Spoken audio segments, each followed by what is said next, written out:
جون صاحب میرے ہی نہیں بلکہ موجودہ اور آنے والی کئی نسلوں کے استاد ہیں۔ جون ایلیا سر تا پا شاعر تھے۔ بچپن سے لے کر آخری سانسوں تک انہوں نے سخنکاری و قلم اندازی کے سوا کچھ نہیں کیا۔ شاید وہ کوئی کام کر بھی نہیں سکتے تھے۔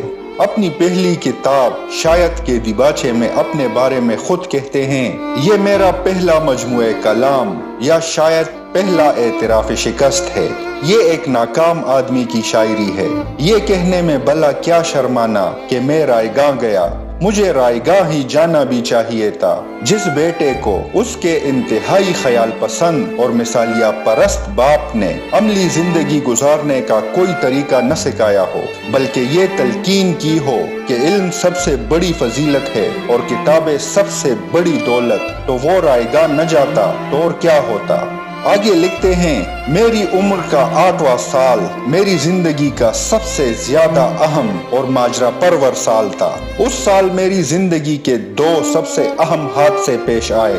پہلا حادثہ یہ تھا کہ میں اپنی نرگسی انا کی پہلی شکست سے دوچار ہوا۔ میں نے اس زمانے میں پہلا ناکام عشق کیا، یعنی ایک کتالہ لڑکی کی محبت میں گرفتار ہوا۔ دوسرا حادثہ یہ تھا کہ میں نے پہلا شعر کہا، چاہ میں اس کی تمانچے کائے ہیں، چاہ میں اس کی تمانچے کائے ہیں، دیکھ لو سرخی میرے رخسار کی۔ تمانچے کسی اور سے نہیں بلکہ اپنے بابا سے کانے پڑے تھے، کیونکہ جون صاحب روزانہ محلے میں لڑکی کا انتظار کرتے تھے جو کہ کسی اسکول میں پڑھانے جاتی تھی۔ ایک دن وہ اسکول سے چھٹی پر تھی، لیکن جون صاحب انتظار کرتے کرتے شام کر گئے، اور جب گھر واپس آئے تو والد صاحب سے ایک زوردار تھپڑ کھانا پڑ گیا تھا۔ جون صاحب لکھتے ہیں کہ جس دن پہلا حادثہ پیش آیا تھا وہ دن نہ ہفتے کے دنوں میں سے کوئی ایک دن تھا اور نہ مہینوں کے دنوں میں سے کوئی ایک دن، وہ دن تو سال کے 365 دنوں کے علاوہ ہی کوئی دن تھا۔ میں نے اظہار محبت کا جو طریقہ اختیار کیا تھا وہ انتہائی عجیب و غریب تھا۔ وہ طریقہ یہ تھا کہ اگر وہ سامنے سے آ رہی ہوتی تو میں اس کی طرف سے منہ پھیر لیتا۔ اس کا مطلب یہ تھا کہ اے لڑکی، میں تم سے محبت کرتا ہوں۔ اصل بات یہ ہے کہ میں اظہار محبت کو انتہائی ذلیل کام سمجھتا تھا، اور اپنے اچھے دنوں میں نے یہ ذلیل کام کبھی نہیں کیا۔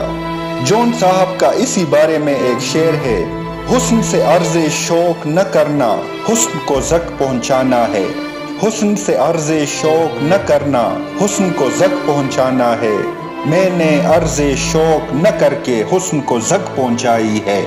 ایک دن کا ذکر ہے کہ وہ لڑکی ہمارے گھر آئی۔ میں اس وقت کھانا کھا رہا تھا۔ میں نے اسے دیکھتے ہی فوراً لقمہ نگل لیا۔ محبوبہ کے سامنے لقمہ چبانے کا عمل مجھے انتہائی ناشائستہ، غیر جمالیاتی اور بیہودہ محسوس ہوا تھا۔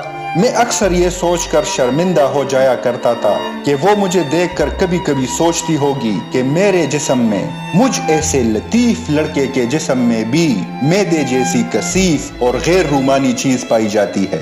اگر آپ تاریخ کے کسی ہیرو کا یا کسی دیوی کا مجسمہ دیکھ کر یہ سوچیں کہ زندگی میں اس شخصیت کے جسم میں میدا بھی ہوگا اور انتڑیاں بھی، تو آپ کے ذہن کو دھچکا لگے گا کہ نہیں۔ لکھتے ہیں کہ اگر آپ کامیاب عشق کرنا چاہتے ہیں تو آپ کو ایک غیر عاشق اور عاقل قسم کا آدمی ہونا چاہیے، اور اس کے ساتھ ہی ایک بہت عیار اور گھٹیا شخص بھی۔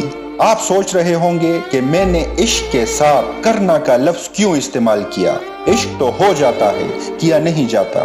بھائیو، یہ ایک بحث طلب بات ہے۔ میرا خیال یہ ہے کہ عشق ہوتا نہیں ہے، کیا جاتا ہے، اور چونکہ میں ایک شاعر ہوں اور عشق کے موضوع پر سب سے بڑی سند شاعر ہوتے ہیں، اس لیے آپ کو میری بات ماننا پڑے گی۔ اگر عشق کے موضوع پر مجھے یعنی ایک شاعر کو سند نہیں مانا جائے گا تو کیا کسی آئی جی، ڈپٹی کمشنر اور ان سے بھی اوپر جا کر کسی کمانڈر ان چیف، وزیر اعظم یا کسی صدر مملکت کے قول کو سند مانا جائے گا؟ یہ لوگ تو یکسر نابجا طور پر وہ خوش نصیب ترین اور عام قسم کے لوگ ہوتے ہیں جو نہ عشق کرتے ہیں اور نہ جنہیں عشق ہوتا ہے۔ ان ظالموں اور قاتلوں سے تو عشق لڑایا جاتا ہے۔ ہر بد ذوق، بے شعور، بد باطن اور دنیا دار حسینہ انہی لوگوں کو پٹانے کی فکر میں رہتی ہے۔ رمز: تم جب آؤ گی تو کھویا ہوا پاؤ گی مجھے، میری تنہائی میں خوابوں کے سوا کچھ بھی نہیں۔ میرے کمرے کو سجانے کی تمنا ہے تجھے، میرے کمرے میں کتابوں کے سوا کچھ بھی نہیں۔